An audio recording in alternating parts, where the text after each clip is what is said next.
तस्वीरें हम आपको दिखा रहे हैं गांव भूसली की, जहां पर पहुंचे हैं घरौंडा से प्रबल दावेदार माने जाने वाले भूपेंद्र सिंह लाठर और भूपी।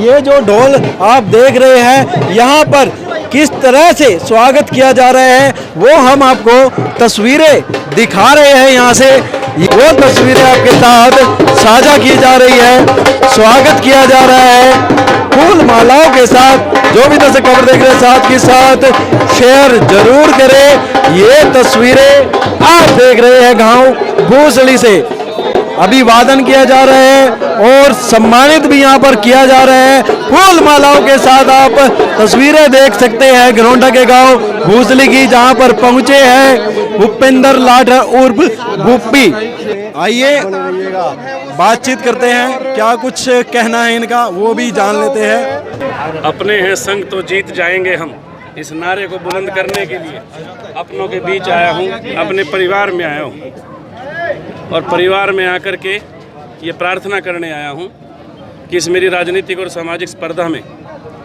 मुझे अकेला मैं कहीं फील ना करूँ या मैं अकेला ना रह जाऊँ।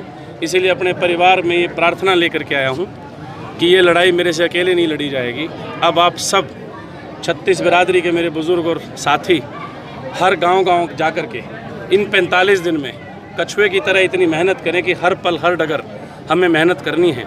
और जो पिछले 6 प्लान से घरौंडा विधानसभा में कांग्रेस का सूखा पड़ा हुआ है, इस बार कांग्रेस के झंडे तले हम घरौंडा विधानसभा का बिगुल हरियाणा की विधानसभा में बजाएंगे। मुख्य मुद्दे क्या आ रहे हैं, लोग क्या बता रहे हैं? 10 साल में ऐसा बीजेपी क्या नहीं कर पाई जो आपसे उम्मीद है? 10 साल घरौंडा बेहाल, ऐसा एक भी तो चीज़ नहीं है जो पब्लिक की ओपिनियन पे भारतीय जनता पार्टी या उसके हुक्मरान कहीं साबित कर पाए हो अपने आप को। आप घरौंडा विधानसभा क्षेत्र के बीचों बीच एक टोल देख सकते हैं। जो सड़क तो कांग्रेस पार्टी ने बनाई थी, परंतु जब टोल लगाने की बात आई तो हमारी प्रदेश में भी सरकार थी और सेंटर में भी सरकार थी, परंतु हमने दैनिक ज़रूरियात की चीज़ों का ध्यान रखते हुए लोगों की आवाज़ को सुना है। हमने उसको डिस्ट्रिक्ट के बीचों बीच अपनी कॉन्स्टिट्यूंसी के बीचों बीच वो टोल नहीं लगने दिया था और कंपनी को ये सख्त रूप में एक रिक्वेस्ट करके आदेश कर दिया गया था पार्टी की तरफ से, सरकार की तरफ से, कि आपको अगर ये टोल लगाना है तो आप डिस्ट्रिक्ट हेडक्वार्टर पे लगाइए।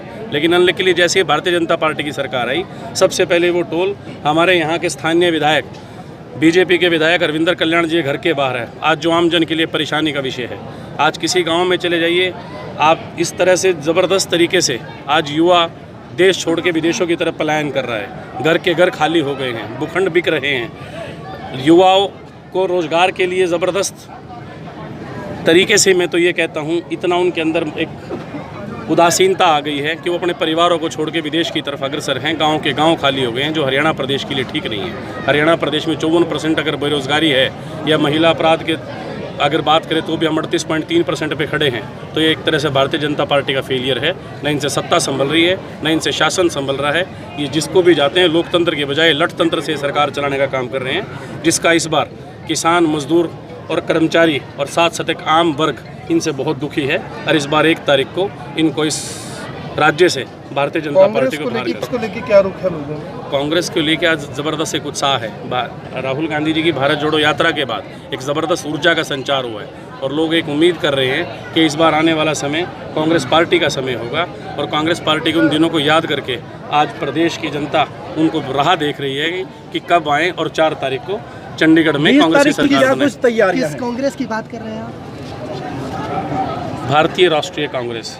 ये हरियाणा में अगर किस कांग्रेस की बात करें? भारतीय राष्ट्रीय कांग्रेस। फिर से हरियाणा में कोई सवाल है? हरियाणा में भारतीय राष्ट्रीय कांग्रेस। आप जितनी बार अगर बोलेंगे तो भारतीय जनता पार्टी के शब्द मेरे मुंह में नहीं डाल पाएंगे छोटे भाई, मैं वादा करता हूँ आपको। भारतीय राष्ट्रीय कांग्रेस की हम बात कर रहे हैं और भारतीय राष्ट्रीय कांग्रेस ने एक टिकटों के चयन की एक प्रक्रिया रखी है।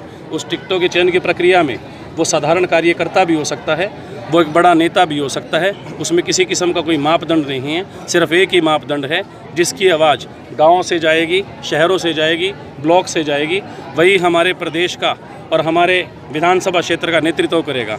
इसका साक्षात उदाहरण इस भारतीय राष्ट्रीय कांग्रेस, जो हिंदुस्तान की सबसे पुरानी राजनीतिक पार्टी है, कर्नाटक के एक छोटे से गांव के एक दलित का बेटा, एक मजदूर का बेटा आज हमारा राष्ट्रीय अध्यक्ष है। ये खूबसूरती है हमारे कांग्रेस की, ये खूबसूरती है इस कांग्रेस परिवार की, ये खूबसूरती है इस लोकतंत्र बचाओ पार्टी की।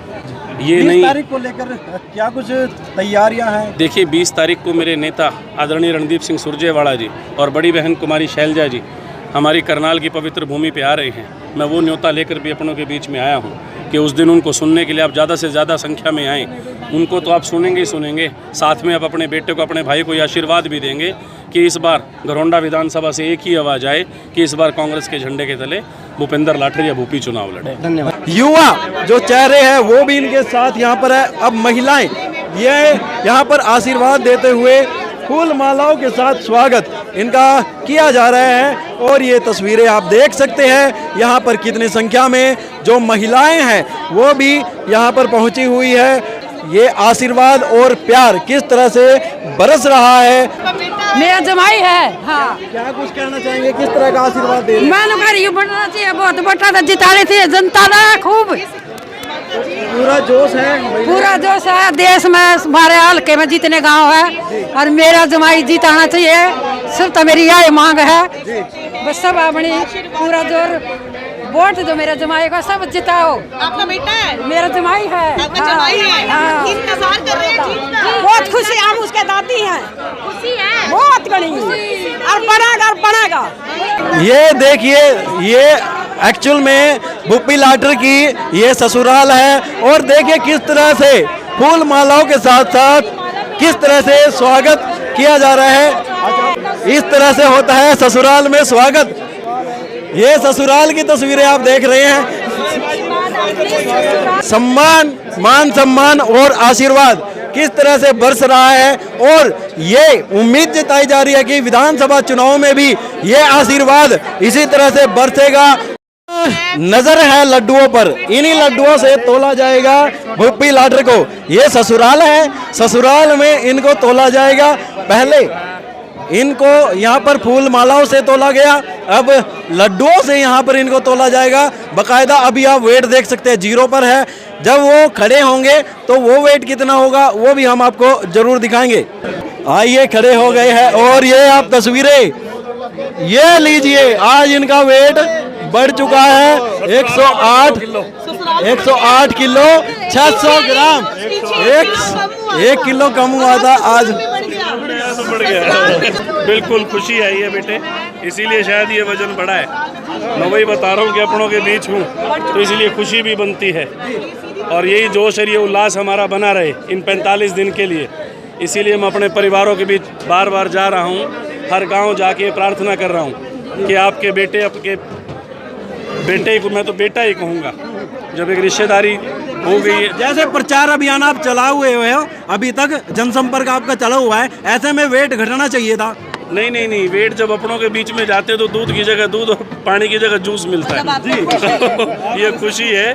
मुझे लगता नहीं कि इस इलेक्शन में मेरा वेट घटने वाला है, वेट तो बढ़ेगा और वेट बढ़ेगा तो ही विधानसभा तक ये भारी बन के जाऊंगा। बिल्कुल, कहीं ना कहीं एक बड़ी बात इन्होंने यहाँ पर कही है कि वेट बढ़ेगा तो विधानसभा में भी अच्छे परिणाम कहीं ना कहीं होंगे। देखते हैं क्या कुछ रहता है। आप फिलहाल देखते रहिए, भेजते रहिए आगे से आगे। स्वागत, उमंग, उत्साह और प्यार किस तरह से बरस रहा है ये हम आपको तस्वीरें दिखा रहे हैं। यहाँ पर बुजुर्ग भी बैठे हुए हैं, युवा भी बैठे हुए हैं, बच्चे भी बैठे हुए हैं और इंतजार था कि भूपी लाठर यहाँ पर पहुँचे और वो पहुँच चुके हैं। किस तरह से सम्मान यहाँ पर दिया गया है, किस तरह से स्वागत यहाँ पर किया गया है, वो अपने आप में देखने वाली बात है। फिलहाल क्या कुछ परिणाम रहते हैं, कब टिकट का बंटवारा होता है, टिकट कैसे मिलते हैं, वो भी देखने वाली बात होगी। फिलहाल जो भी दर्शक खबर देख रहे हैं साथ के साथ शेयर जरूर करें।